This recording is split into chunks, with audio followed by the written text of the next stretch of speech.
What's good, fam? What's good? It's your girl, your favorite paralegal, aka Cassandra Lynn, and welcome to Legal Doc Talk 24/7. Thank you guys for tuning in. I'm sorry about that wait, but look, I think they still in their rooms. I have to. Sometimes I want Starbucks, and I don't want to have to buy my kids Starbucks because I think I really spoiled them since they were little. So I literally snuck out the house and got me some Starbucks. And I'm whispering so they won't know that I got Starbucks.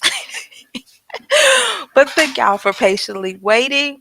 Y'all looked at this darn amended complaint, and Megan is not playing with Miss Cooper. Um, oh, what in the world? Something just popped up. Yeah, she's not playing with Miss Cooper. There's pretty much 20 additional pages to this complaint. I'm gonna try to sum this up in an hour because child, I've been ripping and running all day, working, doing notary stuff, paralegal stuff, and then picking up the kids to come home, make sure they fed and everything. And I was like, okay, let me get some downtime and do a little live. So here we are. But let's put up this complaint. And before I do that, let me say what's up to everybody's. First of all, shout out to my members. Shout out to the subscribers. Shout out to the mods. Thank y'all for joining me tonight to the replay gang. Hey, hey, hey. What's up, Miss Babs? How you doing tonight? Hey, Buttercup. Hey, Miss Wendelina, and everybody who is not commenting, hello to you all as well. Don't forget to hit the like button. Mm, this white chocolate mocha hitting. All right. Okay, so let's get into this because, like I said, I don't want to keep y'all too long. Let's see how I want to do this. I'm going to just share my screen. I think that'd be easier so y'all can see. So I have both documents side by side. So as you can see, the first one, 24 pages. This one is 43 pages. A lot of times when we amend petitions, that means that there's a lot more information that has came in from the intake time, or technically from the time that a person call and gets signed up to the time that we actually end up, filing the litigation case or the complaint. And so that's why you always see, like in the Jay-Z case or the Diddy's case, where they're does or organizational does. And then later on during the investigation, they find out who these individuals are and they amend the complaint to, add them to the case style. And then you have sometimes where you find out more information and you want to amend the complaint. So when I seen that Megan's attorney filed an amended complaint, hey Coco, when she filed the amended complaint, I was like, this was the setup. So I didn't do an update when what's her name, Cooper Milagro, however you say her name, she filed a motion to dismiss, and pretty much to sum it up, she was saying that Megan didn't, you know, um, state her claim. And, they're talking about jurisdiction and all this other stuff. What I noticed about the new complaint is that they addressed all of this. Because my first initial thought is, why did Megan file suit in Florida and not in Texas? But in reading the amended complaint, it makes sense. This is a federal case, okay? You have to understand that not just Milagro, but any YouTubers, they have people from all across the states. And if you have your YouTube page, like me, I love analytics. Okay, I love looking at numbers. I just love math, period. But I like statistics. I like looking at numbers. So I do look at my analytics to see exactly where people are from. They're watching from the US or other parts of the globe. And what it does, it also breaks down to see where majority of your viewers are from. Okay. So in this particular case, we have to realize that Megan does live in Florida. And yes, Cooper does live in Texas, but majority of her subscribers and viewers are from Florida. And then in addition to that, since Megan does live in Florida, it could, something could have happened where, she's walking down the street and somebody might, blur out something, and she's dealing with that in the state of Florida. So when you file a petition, the first thing is, yes, we always file it in the defendant's, where they live, but also you have to think about where the incidents or the acts or omissions occurred. And it's going to be, I'm going to read it in the amended complaint so you guys can understand. But that is the reason why it was filed in Florida and not in Texas.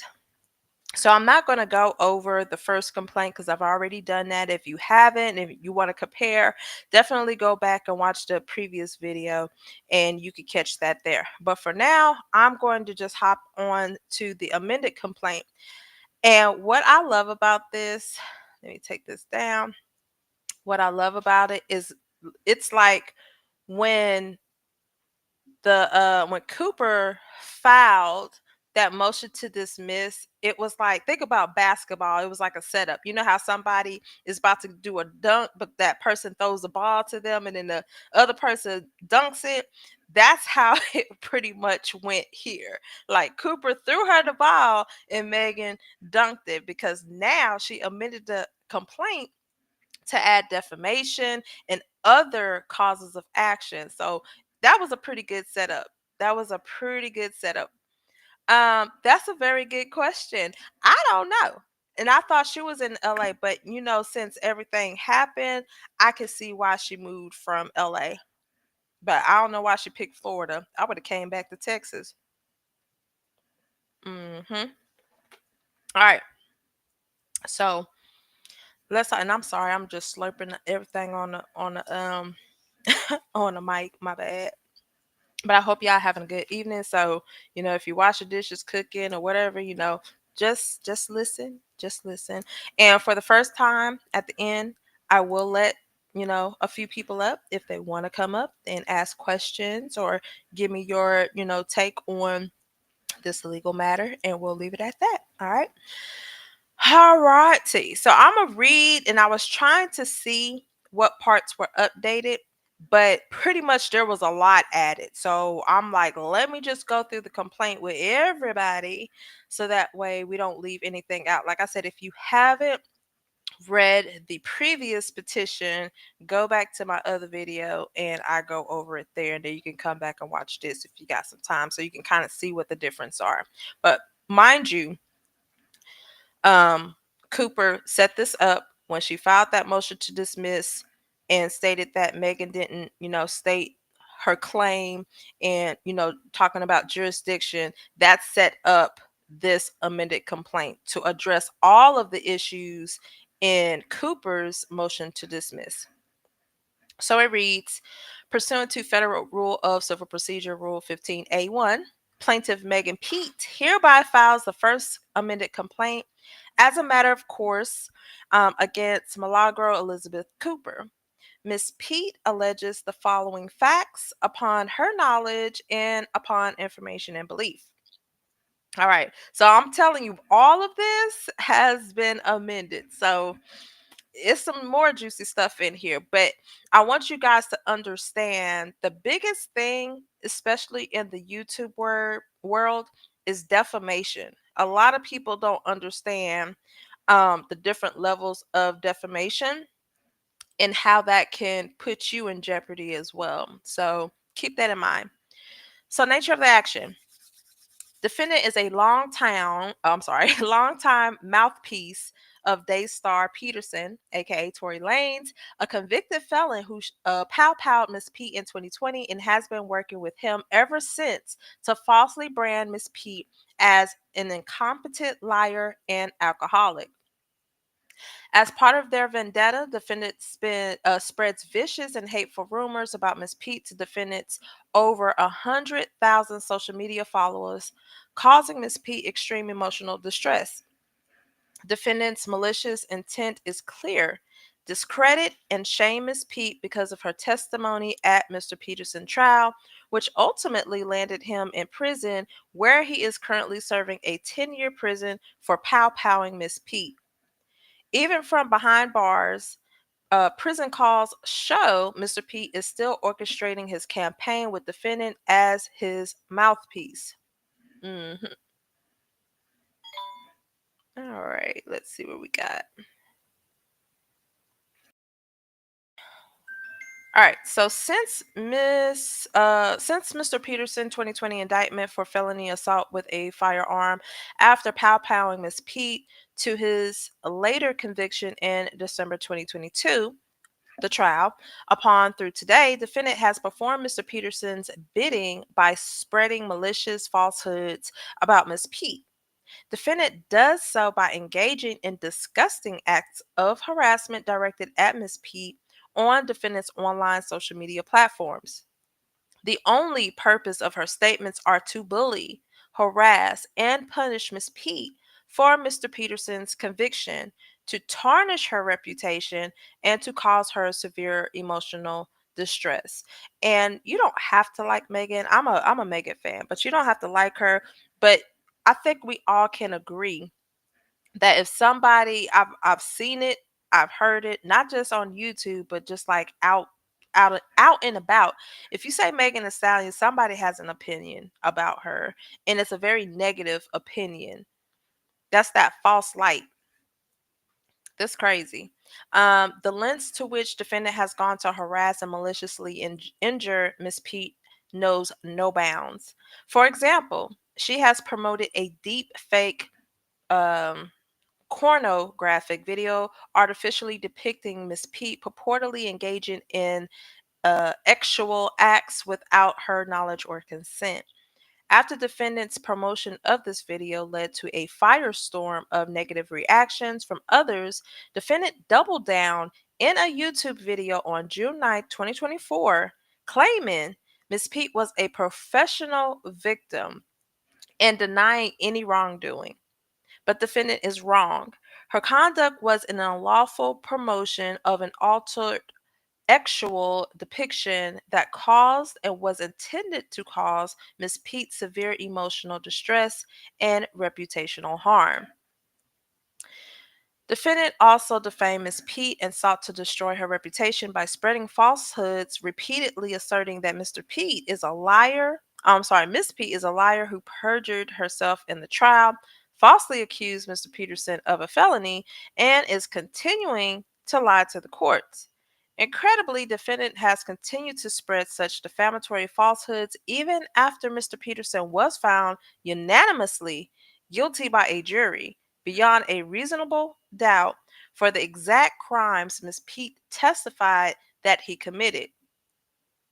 Defendant attended the trial and is well aware of Mr. Peterson's guilty verdict, which is nearly 2 years old, but continues to spread a false narrative without any factual basis that Ms. Pete lied.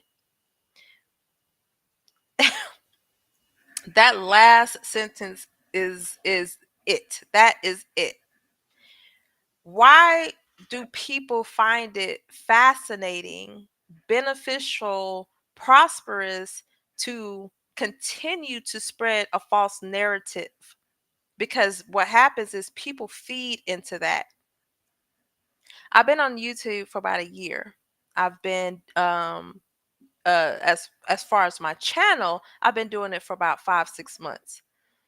And the things that I have seen over the course of this year, because I used to always yell at my kids prior to me even thinking about coming on YouTube, is why y'all on YouTube? But now that I am on YouTube and I scroll the streets, all you see, it is more, I think the more hate towards someone gets more views than somebody that's actually, doing what I'm doing, reading the court dockets. The actual court dockets that shows the allegations and everything. People would rather run with a false narrative because it is that's the money. That's where people tend to be led to. So by this young lady who went to trial and heard the verdict. It's always, I don't know, that is the truth. The truth was he was guilty. They found him guilty, but they always got to spin or put a narrative on something, a false narrative. Oh, well, they didn't have the evidence. Where's the pow pow?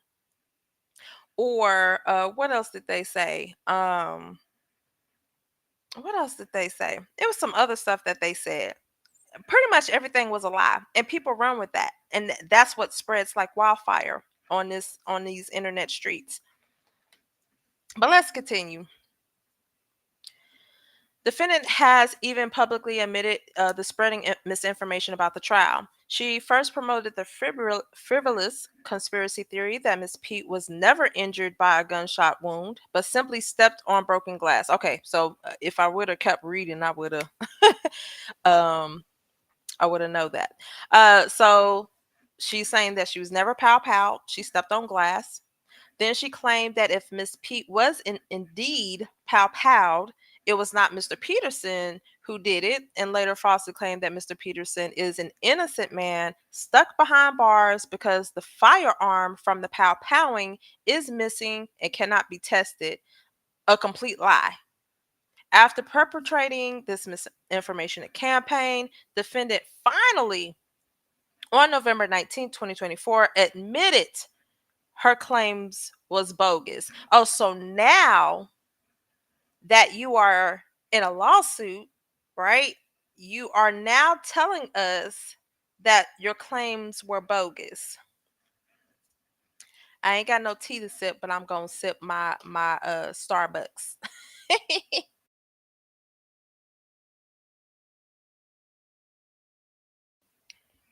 And I'm telling, so this was filed, the original complaint was filed on October 30th. So she was already served. They already set up a scheduling order. I need to look to see um when the deadline for mediation is. But I know if they had a deposition, when you go in a deposition, you can't lie. You cannot lie. So if and I'm a what in the world? My dog just did something. Um, when you go in a deposition, you can't lie. If you complete an affidavit, you can't lie. If you fill out interrogatories, you have to get a either complete a declaration or affidavit, and that has to be notarized. But it took all of this for you to say all of your claims were bogus. That's wild. Buttercup said that I literally watched everything Milagro did to Meg for months during that trial. The lady was even sharing things about Meg's parents and even revealed Megan having a half sister. Oh wow, that's crazy. Yeah, people go to the extreme. Milagro even compared her to the lady that got Emmett Till. What? Unalived, and the family came out and said she was loud around. That's disturbing. That's really disturbing. You gonna compare her to Emmett Till, the lady? What? That's crazy. Defendants' false statements regarding the trial are part and parcel of a conspiratorial relationship with Mr. Davidson, in which defendant acts as a paid surrogate used to spread Mr. Peterson lies about Miss Pete. Indeed, on October 29, 2024, and this is before the filing of the lawsuit, defendant implied that she was still on Mr. Peterson's payroll. Further, as Mr. Peterson's prison call logs obtained through early discovery in this case demonstrate, oh my God, I love it. I swear to God, I love the legal field. Y'all see that? The prison call logs. They subpoenaed the prison. Through early discovery in this case demonstrate Mr. Peterson has repeatedly discussed defendant with his father, and two confidently asserted that Miss Pete would never be able to prove that Mr. Peterson pays or paid defendant for attacking Miss Pete. So you said that on the call. Y'all do know that these calls are these calls are recorded and they can be obtained just for this reason. Just for this reason. Oh, let me see. Buttercup said all this because Milagro wanted to use Meg's ex to paint her as abusive, but the ex was on Meg's side. I think I've heard about that. All right. I'll say by consciously coordinating with Miss Pete's convicted assaulter simply to amplify Mr. Peterson's disproven and baseless theories to help him seek retribution against Miss Pete, a true victim of Mr. Peterson's criminal act. Defendant engaged in extreme and outrageous conduct that has caused and continue to cause Miss Pete severe emotional distress. Defendant's defamatory statements are not limited to accusing her of perjury at the trial. Indeed, defendant has repeatedly attacked Ms. Pete with false accusations that she is mentally retarded. I swear I hate that word. I hate it. I hate it. I hate it. I hate it. As a teacher, I hate that word. I hate that word. Requires a guardian and suffers from alcoholism. Defendant has no personal relationship with Miss Pete and no basis in fact to make such accusations. If you don't hang around a person, all right, you do not have firsthand knowledge of what that person does, how they live their life day to day. So you cannot make this assumption. So by you, that's defamation alone right there. It is without question that Miss Pete, a world-renowned hip-hop artist and Grammy winner, is not mentally retarded, does not have a guardian, and is not an alcoholic. Miss Pete has repeatedly taken to social media to address the toll that accusations of her lying about Mr. Peterson and the trial have had on her mental health and well-being. Yes, if y'all listen to some of her songs, I believe she has one song that's called Anxiety. Yeah. At one point during the trial, Miss Pete testified to have suicidal thoughts. In response to Miss Pete's vulnerability and pleas for peace, defendant suggested that Miss Pete should just get over it or go away. Enough is enough, Miss Pete, a victim of a violent crime and champion of women's rights to her millions of fans worldwide, will no longer stand for defendant's campaign of harassment. She brings this first submitted complaint for damages and equitable relief to equitable equitable relief to end defendant's vendetta against her.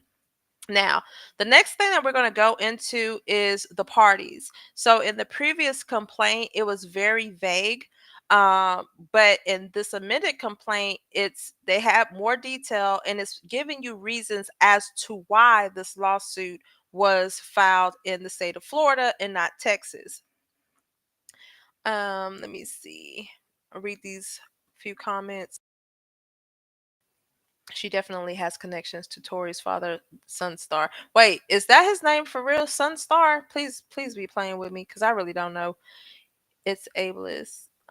Y'all should see the video where she called Tori her brother and he paid her no mind. Oh, well, that's embarrassing.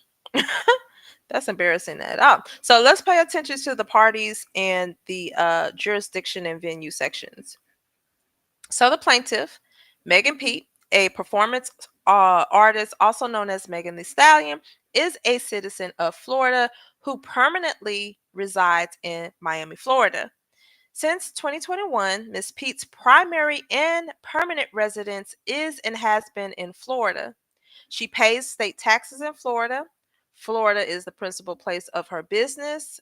Place of business for her business entities, Hot Girl Touring LLC and Megan Thee Stallion Entertainment Inc.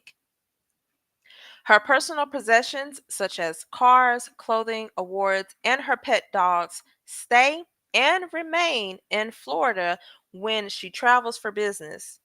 She spends her holidays in Florida. This year, Ms. P obtained a Florida driver's license and is registered to vote in Florida.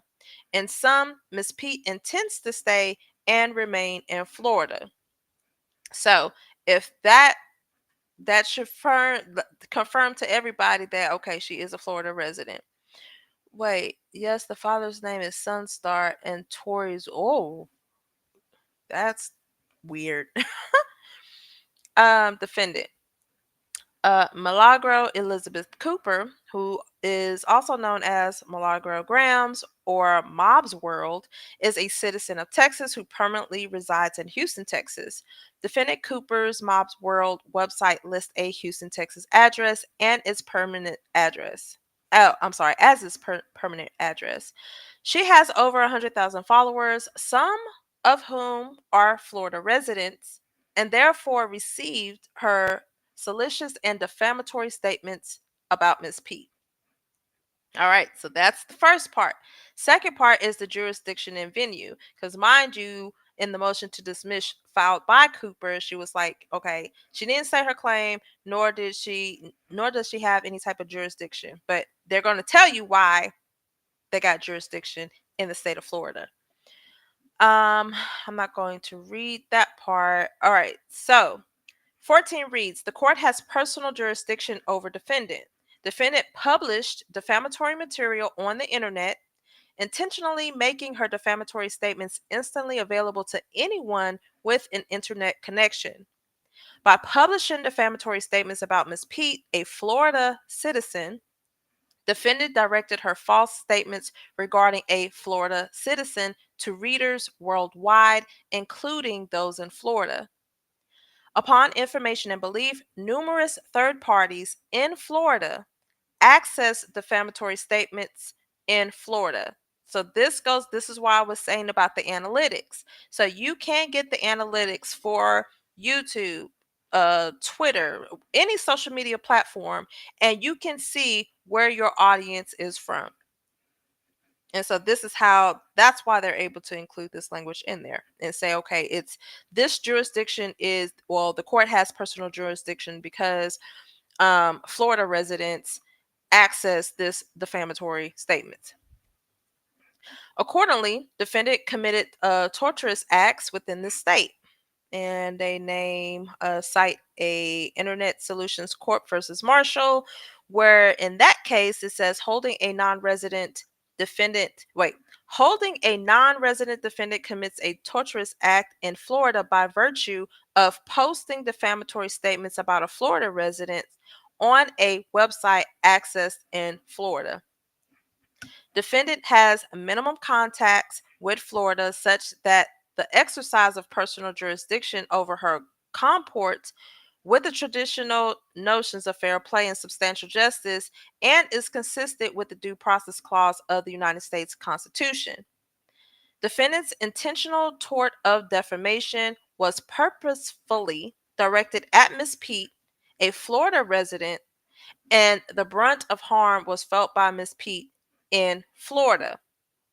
Ms. Pete's claim directly arise from and relate to the false and defamatory statements defendant made. So that goes back to when I was saying, it's not just, you don't file a suit. I mean, how can I say this? There's multiple ways to, that's not even what I want to say either.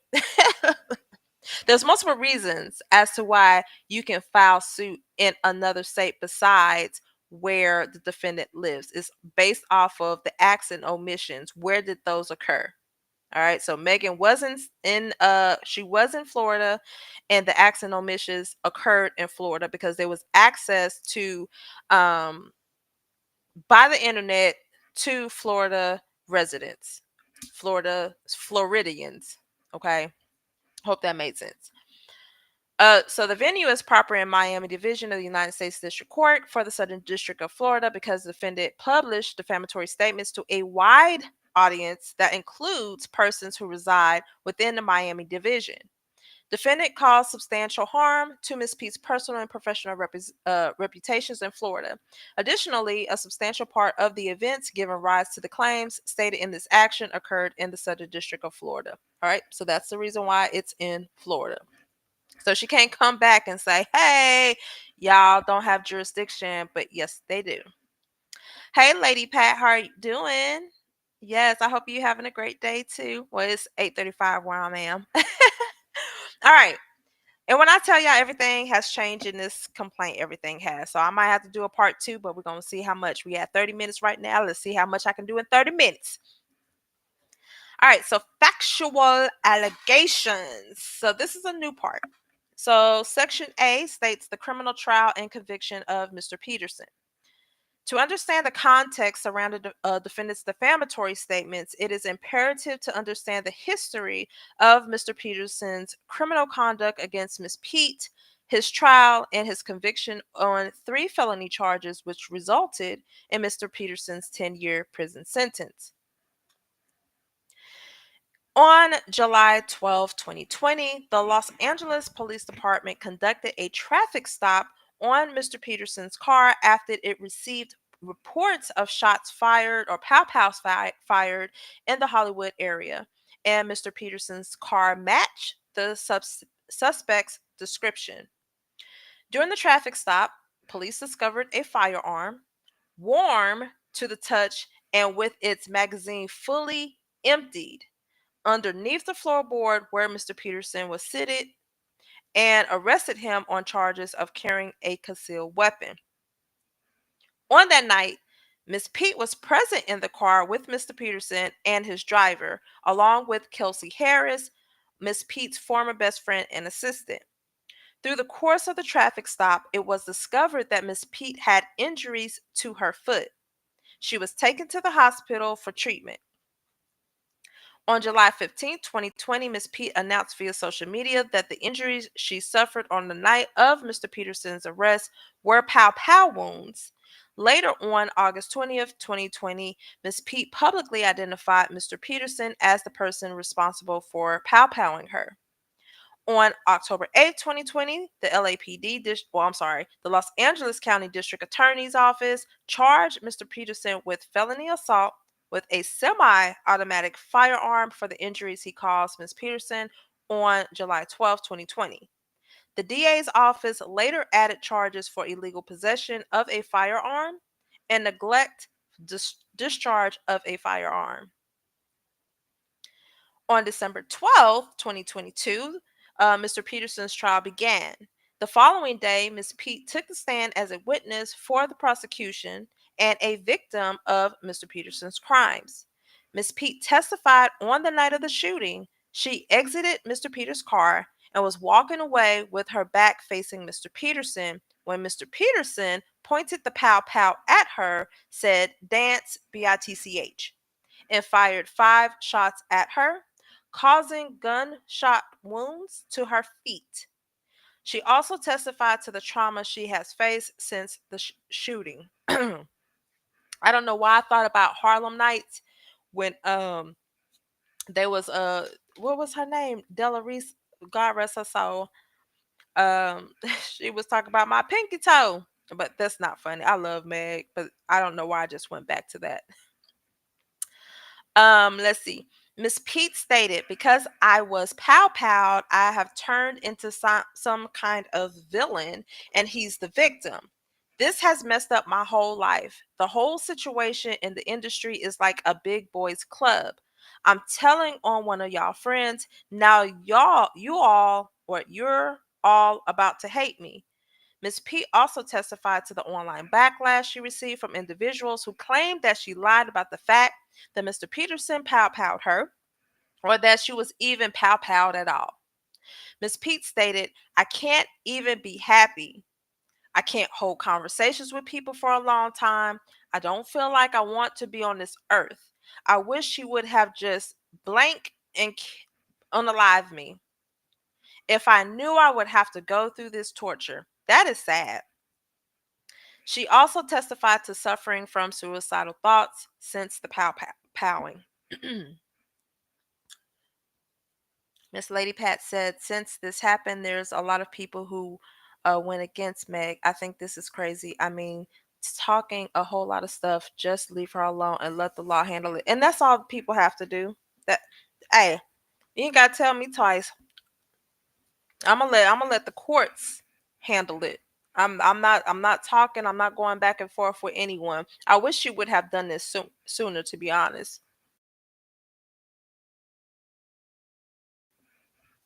I ain't got time to go back and forth. I got too much stuff to go do during the day, so we can talk this out in court.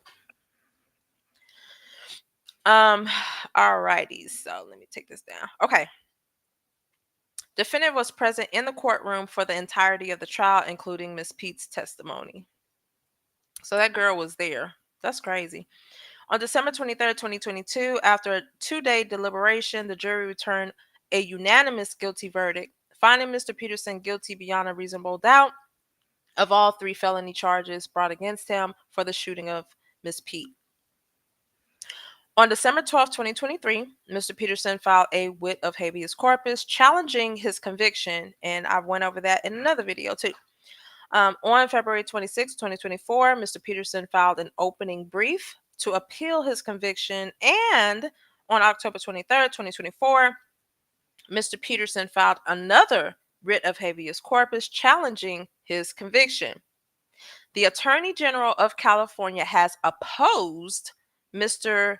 Peterson's appeal and writs. All right, so Section B. Defendant is a malicious actor that operates social media accounts that spread false and harassing content. I hope everybody is tuned into this part.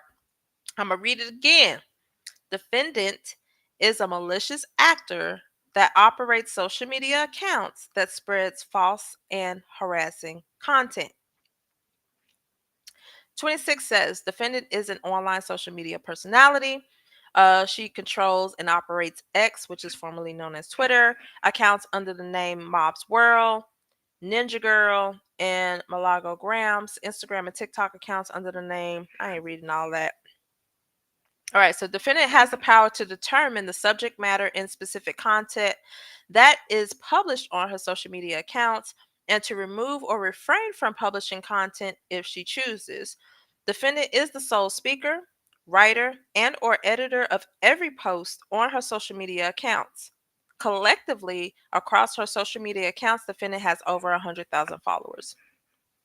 And that's what you got to be careful of. You control the narrative on your channel. So don't be surprised if you see a lawsuit come your way. I'm sorry, I'm drinking my Starbucks. And her so-called friend pleaded the fifth so she wouldn't have to tell the truth of what happened. That's wild. Defendant has publicly admitted that she is not a journalist. Rather, it is apparent that she is, try as she might to conceal it from her followers, a hired GUN for Mr. Peterson. Section C reads that defendant Cooper conspired with Mr. Peterson and others to intentionally spread misinformation about Ms. P and cause severe emotional distress. So defendant has conspired with Mr. Peterson and his fathers to execute a widespread campaign to maliciously injure Ms. Pete's reputation and inflict severe emotional distress upon her in retaliation for her testimony regarding Mr. Peterson's unlawful act of GUN violence against her. It is no secret that defendant has a close relationship with Mr. Peterson. Not only has she repeatedly demonstrated her support for Mr. Peterson on her social media accounts, she has publicly acknowledged her friendship with Mr. Peterson's father, Sunstar. Oh my gosh, his name is really Sunstar. In February 27, 2022, Instagram post that she has since been deleted. Defendant shared a video of herself out with Sunstar Peterson. A true and correct copy of the screenshot is below. Yeah, and this is the funniest thing because people think, oh my God, I'm in trouble now, and you could go back and erase. Y'all heard it over here time and time again. You think that is deleted from your social media, but it's stored somewhere. And when we subpoena that, we get all the records. We get all the posts. It never goes away. I don't care where you delete it from, social media, your cell phone, your computer, it can be obtained.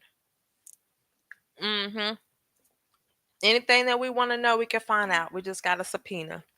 We can subpoena records, phone records, call records, CPS records, Police records.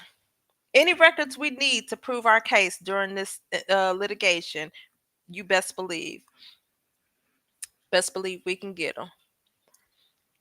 While defendant's social media posts celebrating the Petersons portray merely an innocent and supportive relationship, defendant also has a financial incentive to act as a paid surrogate to spread defamatory statements about Miss Pete, while Mr. Peterson serves a 10-year prison sentence.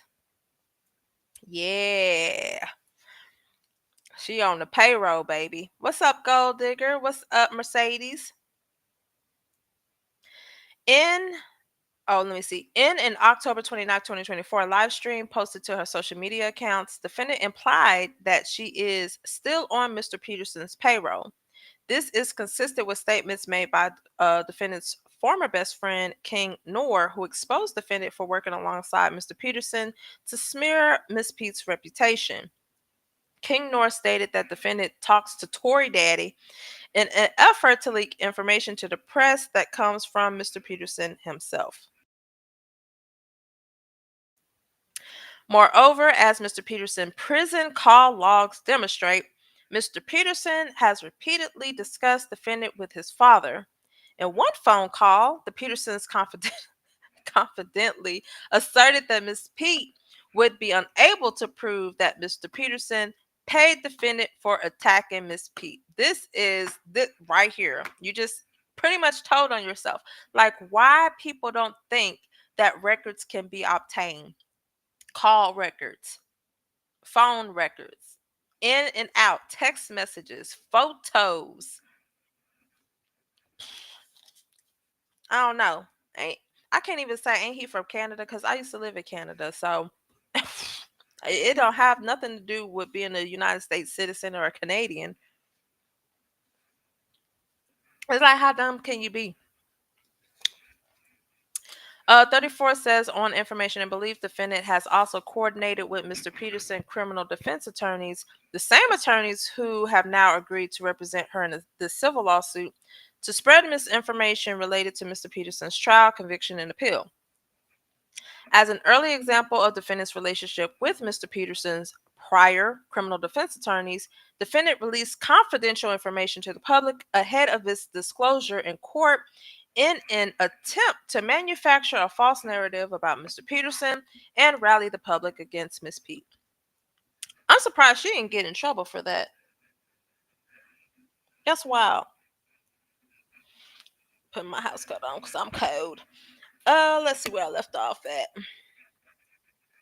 For instance, in a February 23rd, 2022 live stream posted on her X account, defendant admitted that she and a blogger, DJ Academics, God darn it, Livingston Allen, aka DJ Academics, got the same sources that Mr. Peterson's DNA was not present on a firearm. See, this is what happens when you sit there and you listen to people on the internet that have no receipts. I repeat, no receipts at all to show you. How y'all got the same sources? How do y'all have the same sources? Y'all saying that there was no, wait, let me see. Mr. Peterson's DNA was not present on the firearm. Who said that? And how y'all obtained that information? This source could only have been Mr. Peterson's then criminal defense attorneys to whom the DNA report was turned over. And I'm wondering if they got a grievance or sanctions filed against them on that part. In truth, at the pretrial hearing on February 23rd, 2022, held after defendant and Mr. Allen shared the misinformation regarding Mr. Peterson's DNA, no one stated that Mr. Peterson's DNA was not found on the firearm. And here's the thing, DJ Academics, he has he be having a lot of followers. Like when he be streaming, he has a lot of people. So once people pick up information, it's gonna spread like a wildflower, like wildfire, like a wildfire. That's wild. In reality, the DNA results from the firearm were inconclusive, meaning that Mr. Peterson could not be excluded or included as one of the possible contributors of the mixed genetic material. On information and belief, defendant also coordinated with the Petersons to employ online bot accounts to attack Ms. Pete and her supporters with hateful, derogatory, and malicious statements on social media. Okay. She said they got info from, well, you know what? I honestly don't listen to anything he says. This man lies so much. And you know when I confirmed that? When I did the when he was trying to bail whatchamacallit out of jail, and he had to produce documents to the court. Yeah, I was like, this man, that was an epic fail right there. He lies so much he believes his lies. And that's crazy.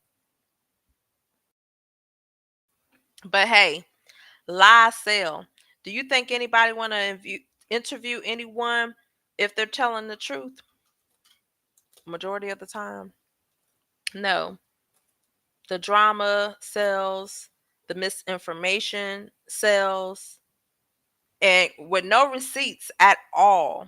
No knowledge and no receipts. Like when I say receipts, I'm literally talking about if you say somebody did something, I need to physically see that them doing it myself.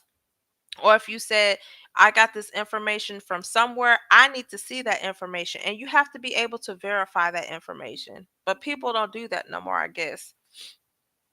Yeah, whack is whack. Okay. 36 reads further. Defendant has used her social media platform to incite violence against Ms. Pete. On December 21st, 2022, defendant posted a live stream video to her Instagram account wherein she stated, a bitch fuck with my ninja, I'ma slap that hoe, and whatever comes after it. Defendant's statement is reasonably understood to refer to Ms. Pete and her involvement in Mr. Peterson's trial. Defendant knew and or should have known that Ms. Pete was susceptible to severe emotional distress regarding the false and disproven theories defendant shared on behalf of Mr. Peterson. Defendant was present for the trial and Ms. Pete's testimony. During her testimony, Ms. Pete lamented that she had been turned into some kind of villain, and she wishes he would have just pow-powed and unalived me if I knew I would have to go through this torture. She also testified to suffering from suicidal thoughts since the shooting. Pow-powing. By consciously coordinating with Mr. Pete's convicted assaulter to amplify Mr. Peterson's disproven and baseless theories to help him seek retribution against Ms. Pete, defendant engaged in extreme and outrageous conduct that has caused and continues to cause Ms. Pete severe emotional distress. This lady out here doing what she doing, getting her bag, not bothering anybody, and y'all coming for her. Defendant engaged in a years-long campaign of harassment against Ms. Pete. Throughout Mr. Peterson's trial and continuing through today, defendant has engaged in a campaign of harassment on behalf of Mr. Peterson to spread false lies. Spread false and harassing messages about Ms. Pete on her social media account. All right, so defendant promotes it. So we already know about that. I want to get into the defamation. So we know about the video, right? You know, people liked it, people shared, blase, blase, blase. Already got into that.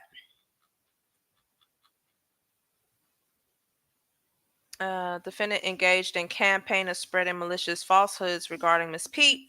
The defendant was wielded her influence on social media accounts to engage in a sustained campaign of repeatedly defaming Ms. Pete with malicious, knowing, and injurious falsehoods, accusing her of everything from lying under oath in Mr. Peterson's trial and falsely accusing him of a felony, being an alcoholic, and being someone who is mentally incapacitated and in need of a guardian. Defendant spread the falsehood that Ms. Pete lied under oath and falsely accused Mr. Peterson of a felony. The defendant has not only spread misinformation regarding Mr. Peterson's trial, she has also used her social media accounts to falsely brand Ms. Pete as a liar. The result of defendant's conduct has caused Ms. Pete severe emotional distress and mental anguish. At one point during the trial, Ms. Pete contemplated suicide thoughts. More recently, Ms. Pete stated publicly that she would rather not live through this than to have lived with this. Um, yes, Lady Fat, just be loud and wrong. Please verify your stuff before you come on this here internet, because we are in a time period where everybody is on the internet. I don't care who you are, young, old. I mean, these kids, 2 years old, walking around with cell phones, knowing how to search YouTube and stuff like that. So you definitely have to be very careful of the information that you put out in the world. That's why I teach my children, and not only my children, my adult learners as well, that you have to make sure that you always getting your information from either the person themselves, a reputable source, and I teach them how to research that. Don't believe anything that somebody tells you until you research and you confirm that for yourself. That's how I've always been. Let's see. 56 reads that the defendant has made repeated false statements that Ms. Pete lied during her testimony against Mr. Peterson in the trial and perjured herself. For example, on December 21st, 2022, a mere week after Ms. Pete testified at the trial and the day before jury deliberations began, defendant posted a live stream on her Instagram account wherein she stated, "At the end of the day, a bitch lying on somebody is a lowdown. Yes, she got hurt, and that's cool. But how did you get hurt? How? And what are the circumstances? And what after that? So, bitch, if you think I'm finna be sitting up here, boo, hooing for a bitch that played up in y'all face, not mine, because I always said her ass was lying. bitch, I don't. You think I feel sorry for the bitch? I don't. The fuck, a bitch, fuck with my ninja. I'ma slap that hoe, and whatever comes after it comes after it.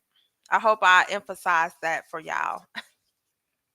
Defendant's statements were reasonably understood to refer to Ms. Pete because they referred to a woman who got hurt, for example, Ms. Pete, and asserted that this individual lied under oath during her testimony at trial and falsely accused another person of a felony. Defendant's statements further incited physical violence against Ms. Pete by stating, "I'ma slap that hoe, and whatever comes after it comes after it." Boy, people do the most, do the most, do the most. Gold Digger said the trauma people suffer or trying to stand up for themselves. Yep, it's truly sad. It's truly sad.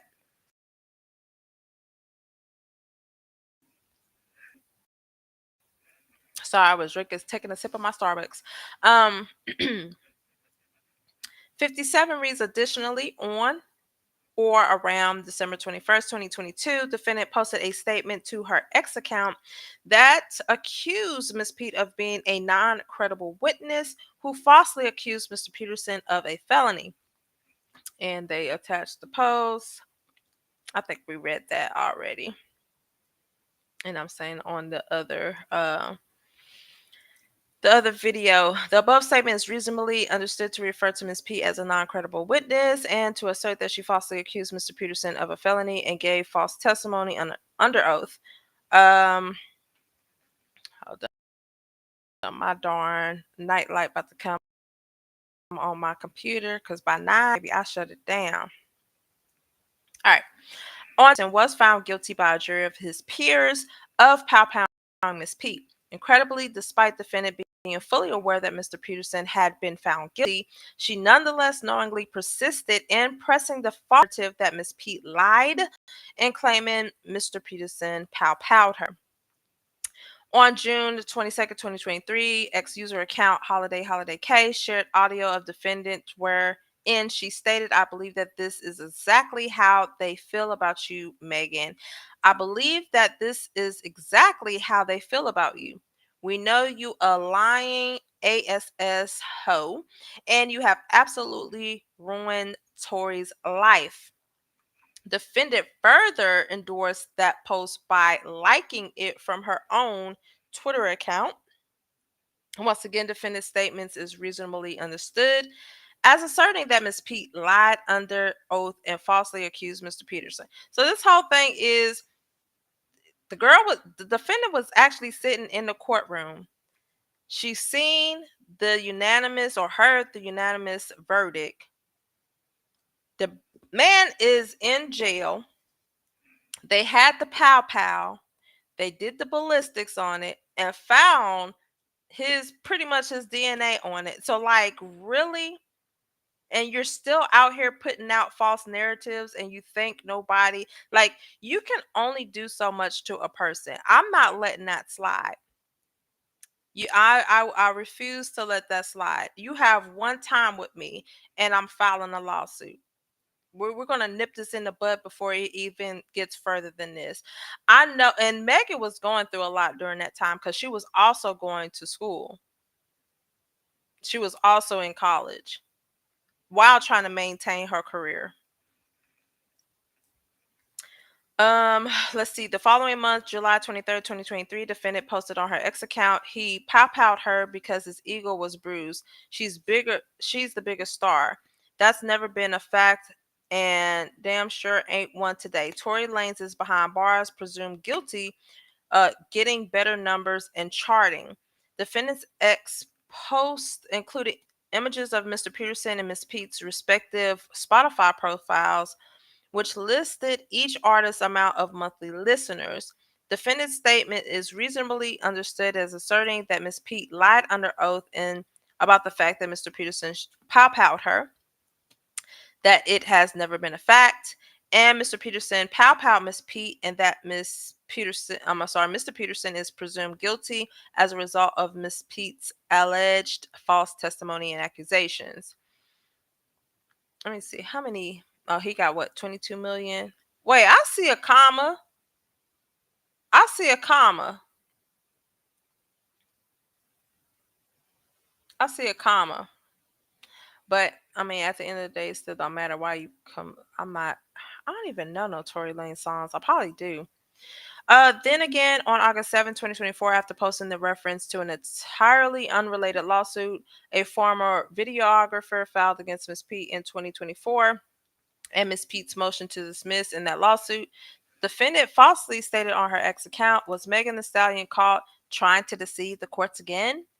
The statement is reasonably understood as asserting that Miss Pete previously deceived the court, which is a defamatory reference to her prior testimony in the trial, and thus that Miss Pete lied under the oath in her testimony. Man, this girl about to be paying out some money. I'm not even gonna lie to y'all. I think her social media, Milagro Gramz, if I'm not mistaken, her social media is possibly deactivated. I think I went on her, tried to get on her Twitter. I'm sorry, because I'm trying to do this from my phone to see. Okay, it says account suspended. So on Twitter X, the account has been suspended. It says suspended. I haven't tried any other ones. And then her Instagram is on private. Huh, followed by DJ Academics. All right. The above statements by defendants are false. Ms. Pete did not lie under oath in Mr. Peterson's trial and did not falsely accuse Mr. Peterson of pow-powing her. The truth is that Mr. Peterson pow-powed Megan Thee Stallion. This has been confirmed time and time again, including by a unanimous jury verdict beyond a reasonable doubt. Defendant is the one who has lied repeatedly In doing so, she has maliciously defamed Miss Pete by accusing her of her infamous crime of perjury and of egregious dishonesty and falsely accusing another of a felony, and thus caused substantial damage to Miss Pete's personal and professional reputation by subjecting her to hatred, ridicule, and disgrace. Defendants impunged, Miss Pete's mental capacity and falsely accuses her of suffering from alcoholism. Defendant's malicious campaign of defamatory and harassing statements also encompassed statements falsely accusing Ms. P of being mentally incapacitated to such an extreme extent that she allegedly is in need of a guardian and of suffering from alcoholism. For example, on January 29, 2024, defendant posted a statement on her X account wherein she stated, "Let me go find this receipt of Megan's ex bestie telling me she wasn't effing Ferris, that's her guardian." This statement is reasonably understood as asserting that Miss Pete is mentally incapacitated to such an extent that she requires a guardian to make decisions for her. Worse, this statement is reasonably understood as asserting that Miss Pete is engaged in a actual relationship with her purported guardian. And this is the post. This girl here, boy, I do declare. When she went to court, calls herself blogging, and got kicked out the court. For real? Dumb. Yeah, y'all don't forget to hit that like button. Later that day, defendant posted a statement on to her ex account wherein she stated, "Okay, so back in 2020, I'm doing what I do now, and a rumor was circulating that MTS, Ms. Pete, was effing T. Ferris. I reported on it, and since old girl and her friends' family watched my show, one of her besties that I had an internet rapport with hit me. As you can see, she said it wasn't possible for MTS to be sleeping with T. Ferris because he was her guardian, like a father figure. I thought the verbiage was odd, but as time went on, I realized MTS was slow and needed one, so it made all the sense then." The statement is reasonably understood as asserting that Miss P is mentally incapacitated to such an extent that a guardian needs to be appointed to make decisions for her. Moreover, the receipt defendant referred to as proof Miss Pete was engaged in an actual relationship with her purported guardian disclaimed any existence of such relationship. Defendant had made no effort to clarify or retract her earlier accusation in spite of her lack of evidence or basis in fact. Once again, you have to be careful of what you put out on social media with no receipts whatsoever. You have to be careful because this right here, and it is damaging. It really is. So you said that somebody came forth, but yet where's the receipt at? There was none because you made that ish up. Then again, on July 30th, 2024, defendant posted a live stream to her X account wherein she stated, "What is Megan's mental status? Does she have a guardian or not? Has she been listed as a capable person? Has she ever been deemed like legally retarded? Like anything of the nature? Anything of the sort?" Again, this statement is reasonably understood as asserting that Ms. P is mentally incapacitated to such an extent that a guardian needs to be appointed to make her decisions for her. The above statements by defendant Cooper are false. Ms. Cooper is not and has never been slow. You know what? Look at this. Hold up. They made a typo right there. It's supposed to be Miss Pete.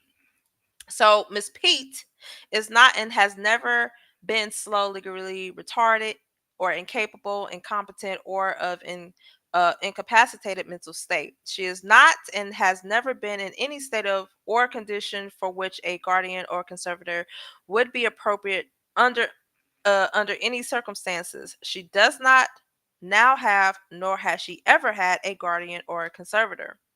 Ms. Cooper's statements are so removed from the reality that they constitute inherently implorable assertions for which Ms. Cooper had no basis in fact. But she nonetheless made these statements, which are reasonably understood to assert that Ms. Pete suffered from mental defects so severe that she could not care for herself and required a guardian or conservator to be appointed to make decisions for her. Such statements are directly injurious to Ms. Pete's personal and professional reputations. Defendant Cooper has also accused Ms. Pete of suffering from alcoholism. On November 3rd, 2024, nearly a week after Ms. Pete filed her complaint in this action, defendant posted a live stream wherein she addressed the allegations in the complaint, accused Miss Pete of unspecified crimes, and stated Miss Pete was an alcoholic. So you telling me that you got wind that you was getting sued, and then you go on your live stream and put out more false rumors? Like you can't you can't see a picture of somebody on the internet with a bottle of Hennessy in their hand and say, "Oh, they're an alcoholic." If you are not in their presence 24/7 and you know their every move, how can you draw this conclusion? How can you make this inference? You cannot do that with something that you see a 20-second clip or a one photo. Even if you see multiple photos, there are 365 days in a year. Okay. Now, if there's a photo of somebody each day, each of those 365 days, and that photo shows a bottle of Hennessy in their hand, you can somewhat draw a conclusion. We don't, for all we know, it could be some apple juice in that bottle of Hennessy. We don't know because we weren't there. So you can't sit here and make a conclusion that somebody's an alcoholic with no receipts whatsoever. Uh, let me see. All right, so it says you ought to be somewhere for your alleged crimes, drunkie. Why do you even speak? Like, does your liver even function well? This statement is reasonably understood as asserting that Miss P is an alcoholic. Defendant has also implied that Miss Pete was an alcoholic by falsely claiming she comes from a family of addicts. For example, on October 30th, 2024, a live stream hosted on her Twitch channel where she admitted to making many of the false statements alleged here. Defendant stated, "When you have drinking seemingly running through a family, yes, I did post certain questions to my page. Yes, I did." So you just admitted it. Oh my gosh. Again, on or about the same day, October 30th, 2024, defendant Cooper posted on her social media accounts asserting that Miss Pete comes from a family of alcoholics. Because of the fact of the matter is, you have a grandfather that was an alcoholic. Your daddy, was your daddy on drugs, or was he in and out of the system? What was that for? Do you want to talk about that? Is stealing worse than drugs and ish? Such statements are reasonably understood. So that by you saying that, you're implying that she suffers from alcoholism because her grandfather allegedly and her daddy were alcoholics or suffering from some type of addiction. Although Miss P has never denied that she consumes alcohol, Miss P is not and has never been an alcoholic, has never been diagnosed as an alcoholic or having any alcohol use disorder, and she does not suffer from an addiction. Defendant had no basis in fact to publish her defamatory statements to her over 100,000 collective social media followers accusing Miss P of substance abuse issues. Who we about to read a few more pages, and we about to probably do part two probably tomorrow. Depends on how I feel like I go pick up my son for college. Defendant's defamatory statements were made with actual malice. So this is where the defamation comes in at. Defendant acted with actual malice because she made her defamatory statements with knowledge of and or reckless disregard for the falsity of these statements.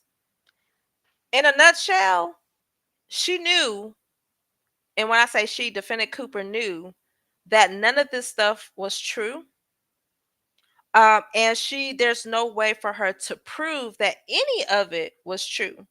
She didn't do her due diligence to do her research to find out if it was even true. You have to, if you're going to put something out in the atmosphere, you better darn well verify it to the T. To the T. That's like people putting out allegations on somebody. Like anybody can look up somebody's name and say, "Oh, okay, well this," and the first thing you see on Google, and then you already assume.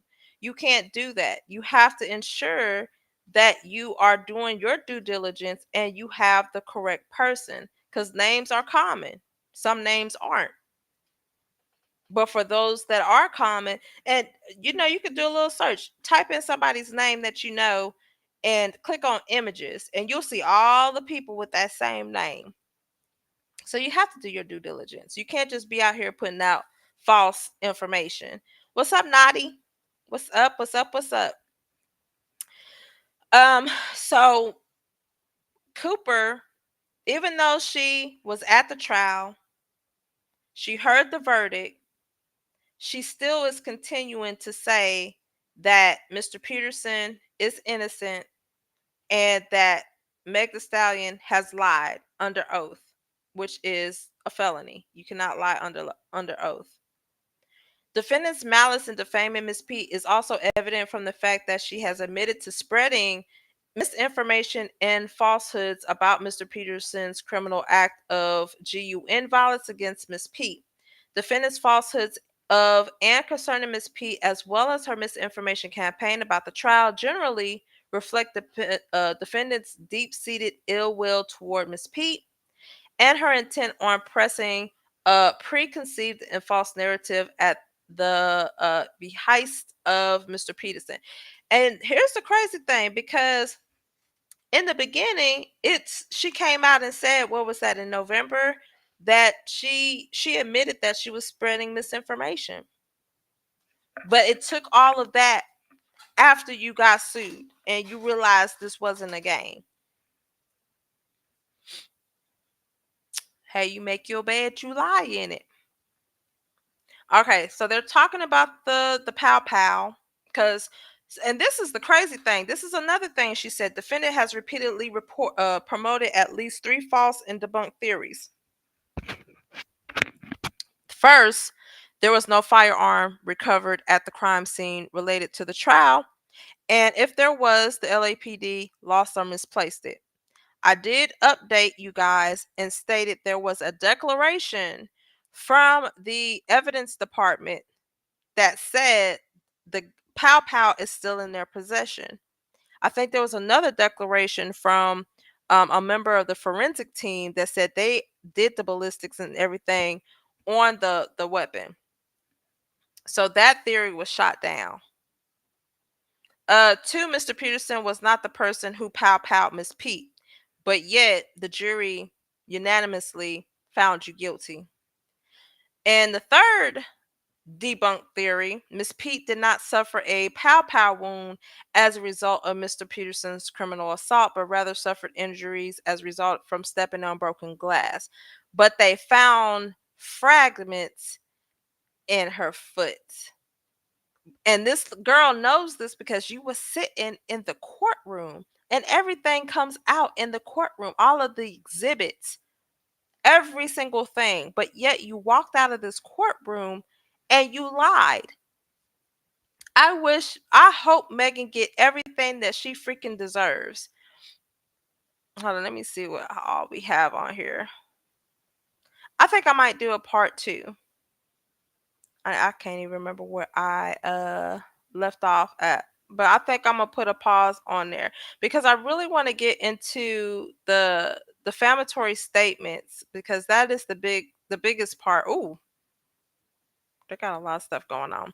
Yeah, so I guess I'll do part two for tomorrow, and then we'll read the next 20 pages for about an hour, and then I will let you guys come back up here because I'm done drink this coffee. I'm about to shower and go to bed so I can wake up and get these kids ready for school. So yeah, so part two is gonna be for tomorrow. Um, I think I left off at page 23. So that's just part one. That is part one. Y'all tell me what y'all think. Hold on, let me see. I'm gonna drop the link if anybody wants to come up, they can and just kind of tell me what y'all think about this. Um, we just have to be careful. I don't, how can I say this? I always say I don't consider myself as a blogger or anything of that nature because I just kind of do this for fun in between time. Um, but in reading a lot of these stories, these complaints, and reading articles and stuff, it is really crazy that people don't take the law seriously. Because the amount of misinformation, and just take Krishan for instance, right? We see it all day, every single day. And people are, like I said in the beginning of this, they're more attracted to the misinformation and they run with it. And they are at a point where they sit there and they believe all this information. And I don't get it. I really don't get it. Somebody please explain to me. I know that some individuals were I made this post that I was doing this video in on my Instagram, and a lot of people have been stating that, they wish that Krishan follows in this path where the defamation part come in at. As she does. But I'm here to tell you guys, if she does not have that legal team, or, at least a team that can tell her this, it's not going to work out. It's not going to happen. But I'm glad that Megan is standing on business. And this should be like a lesson for all YouTubers, including me, you have to be very, very careful on the information that you put out there. That's why I read the court docs. Now, anything in a civil case is allegedly. It's all alleged. Okay. But I'm not gonna sit there and just tell y'all like a bald faced lie in hopes that I grow my channel. I'm not going to do that. I don't, like I told y'all before, I don't care if I have one, if I only have one subscriber. That's good enough for me. We'll just sit up here and I'll read to them. And that's it. But you have to be careful about the information that you put out into the internet. You have to be very careful with that. You have to be careful of if you're going to put something out there, at least have the receipts to back it up. That's just like if you're writing an essay, right? You have your introduction, you have your conclusion, then you have your body. Your body, you're going to have 3 points that you make. You have to back up that 3 points with, you know, information. Okay? That's what you're doing online. You have to be able to back up. You can't say this is happening and then absolutely nothing. And then if you do post a receipt, you have to make sure you understand how to interpret that receipt. Because if you give out a misinterpretation, then people are going to run with that. Nadi said, or even study it thoroughly before deciding to go public and profit. Exactly. Blogging. Meg seemed like she would have ignored her for longer had it not gone on and on. That part there, I agree with that. I agree. It's only so much that people will tolerate, but when Meg, that trial probably did it for her. You see what I'm saying? Then he goes to jail, and you got people who are Tory Lanez fans. And then it doesn't make it better when you have hate pages just like Grams, who sits there and puts out this misinformation, and it's like it fuels the fire. That's all it's doing. It's fueling the fire. And so Meg can't go anywhere. She can't go anywhere. I mean, she can now, and she probably can even prior to this, but it's just even worse to know that people are going to look at you in a different way because they already made up in your mind, oh, you sent him to jail, or you really didn't get powed, and but you have a doctor that said he found fragments in her foot. You have a ballistic team that says they linked Tory Lanez to the pow. Even the officer found the pow up under his seat. You have the LAPD that came out and said, we still have this pow. I don't understand. That's what happens. People mess up everything. Y'all mess up everything with this misinformation. So don't get mad when you start seeing lawsuits. Don't get mad at all. Nadia also says, I felt that way too when I had a channel. It could be 3 subbies, fine with me as long as they're. And that's it. That is it. Like I said, I don't do the drama. I don't do back and forth. I don't do any of that. I really don't. I just want to get on here, read these court dockets, and court documents, talk to you guys, and that's it. That's all I want to do. And then when I click off, I'm either binging on movies, I'm doing work, I'm sitting down with my kids, I'm cleaning up, spending time with my boyfriend, whatever the case may be. I just want to come on here and have a time with y'all and go on about my business. That's it. But like I said, we're gonna finish part 2 tomorrow. And then if y'all want to come up and discuss, what else we read on that, definitely. Like I said, there's 43 pages. There's a lot of pages, but it was a lot of information that was added in there.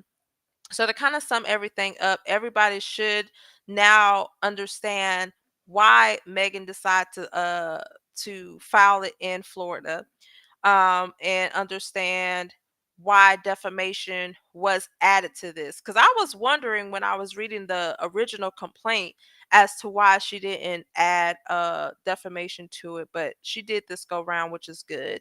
And she also added the cyberbullying, as well as the intentional infliction of emotional distress, and something else. It was another cause. But yeah, so that's it. Like I said, I will try to do it around the same time tomorrow so we can go ahead and finish this up and I can get y'all thoughts on this. But thank y'all for coming in. Mods, thank you for holding the chat down. Don't forget to like, share, and subscribe. Definitely comment below what think, if, this should more um, people out there file lawsuits to stop defamation, because at the end it is getting worse and worse by the day. Do you think that more people should file lawsuits, especially defamation, slander, libel, all of that? Tell me what you think in the comments below. Once again, don't forget to like, share, and subscribe. Until then, y'all be blessed. Y'all have a good night. I'm out. Bye.